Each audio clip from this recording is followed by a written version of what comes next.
The complete works of Swami Vivekananda, Karam Yoga, Chapter 6. Non attachment is complete self abnegation. Part 1. Just as every action that emanates from us comes back as a reaction, even so, our actions may act upon others and theirs on us. Perhaps all of you have observed as a fact that when persons do evil actions, they become more and more evil, and when they begin to do good, they become stronger and stronger and learn to do good at all times. This intensification of the influence of action cannot be explained on any other ground than that we can act and react upon each other. To take an illustration from physical science, when I am doing a certain action, my mind may be said to be in a certain state of vibration.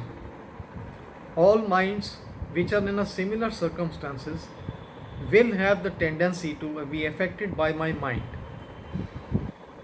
If there are different musical instruments tuned alike in one room, all of you may have noticed that when one is struck, the others have the tendency to vibrate so as to give the same note. So, all minds that have been affected by the same tension, so to say, will be equally affected by the same thought. Of course, this influence of thought on mind will vary according to the distance and other cases, but the mind is always open to affection. Supposing I am doing an evil act, my mind in a certain state of vibration, and all minds in the universe which are in a similar state have the possibility of being affected by the vibrations of my mind. So when I am doing a good action, my mind is in another state of vibration, and all minds similarly strung have the possibility of being affected by my mind. And this power of mind upon mind is more or less according to the force of the tension. It is greater or less. Following this simile further, it is quite possible that just as light waves may travel for millions of years before they can reach any object, so also thought waves may also travel hundreds of years before they meet an object with which they vibrate in unison. It is quite possible, therefore, that this atmosphere of ours is full of such thought pulsations, both good and evil. Every thought projected from every brain goes on pulsating, as it were, until it meets a fit object that will receive it. Any mind which is open to receive some of these impulses will take them immediately. So when a man is doing evil, he has brought his mind to a certain state of tension, and all the waves which correspond to that state of tension, and which may be said to be already in the atmosphere, will struggle to enter into his mind. That is why an evildoer generally does more and more evil actions. His actions become intensified. Such also will be the case of the doer of good. He will open himself to all the good waves that are in the atmosphere, and his good actions will also become intensified. We run, therefore, a twofold danger in doing evil. First, we open ourselves to all the evil influences surrounding us. Secondly, we create evil which affects others, maybe hundreds of years hence. In doing evil, we injure ourselves and others also. In doing good, we do good to ourselves and to others also.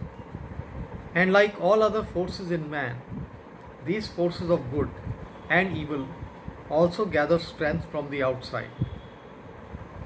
According to Karma Yoga, the action has fruit cannot be destroyed until it has borne its fruit. No power in nature can stop it from yielding its results. If I do an evil action, I must suffer for it. There is no power in this universe to stop or stay it. Similarly, if I do a good action, there is no power in the universe which can stop its bearing good results. The cause must have its effect. Nothing can prevent or restrain this.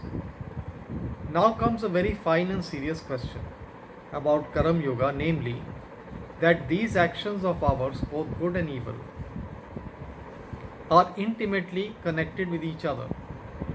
We cannot put a line of demarcation and say this action is entirely good and this action is entirely evil. There is no action which does not bear good and evil fruits at the same time. To take the nearest example, I am talking to you, and some of you perhaps think I am doing good, and at the same time I am perhaps killing thousands of microbes in the atmosphere. I am thus doing evil to something else. When it is very near to us and affects those we know, we say that it is a very good action if it affects them in a good manner. For instance, you may call my speaking to you very good, but the microbes will not. The microbes you do not see, but yourselves you do see. The way in which my talk affects you is obvious to you, but how it affects the microbes is not so obvious. And so, if we analyze our evil actions also, we may find that some good possibly results from them somewhere. He who in good actions sees that there is something evil in it, and in the midst of evil sees that there is something good in it somewhere, has known the secret of work. What follows from it? That howsoever we may try, there cannot be any action which is perfectly pure or any which is perfectly impure, taking purity and impurity in the sense of injury and non-injury. We cannot breathe or live without injuring others, and every bit of the food we eat is taken away from another's mouth. Our lives are crowding other lives. It may be men or animals or small microbes, but someone or the other of these we have to crowd out. That being the case, it naturally flows that perfection can never be attained by work. We may work through all eternity, but there will be no way out of this intricate maze. You may work on and on and on.